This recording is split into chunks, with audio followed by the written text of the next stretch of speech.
মা আহিলে সুধা বাহিৰত তাই কাৰ লগত ঘূৰি আছিল। ক'ত গৈছিলি আৰু কোন ল'ৰাৰ লগত ঘূৰি ফুৰি আছিলি? মা, এয়া অভিজিত আছিলে। আমি দুয়োকে বহুত ভাল পাওঁ। তোৰ লাজ নালাগে নেকি? এইবোৰ কৰি আমাৰ সন্মান যে নষ্ট কৰি আছ তই। দাদা, তোৰ মুখেৰে এইবোৰ শোভা নিদিয়ে। তয়োচোন কস্তুৰীক ভাল পাওঁ। সি ঘৰৰ ল'ৰা হয়। সি এতিয়া ডাঙৰ হ'ল, কেইদিনমানৰ পাছত বিয়া কৰাই দিম। তই এইবোৰ কৰিলে তোৰ বাপেৰৰ আৰু ককায়েকৰ সন্মান ক'ত থাকিব বাৰু কচোন তুমি?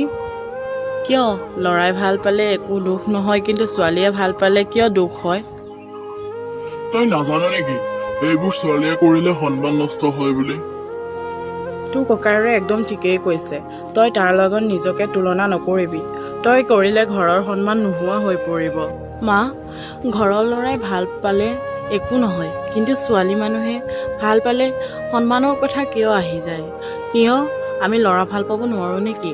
ল'ৰাই ভাল পালে একো নহয়, কিন্তু ছোৱালীয়ে ভাল পালে ভুল হয়। তোমালোকৰ এনেকুৱা ভাৱধাৰণাবোৰৰ কাৰণে ল'ৰা ছোৱালীবিলাকৰ মাজত বিভাজনৰ সৃষ্টি হয়, আৰু এই বিভাজনবোৰৰ ঘৰৰ পৰাই সৃষ্টি হয়।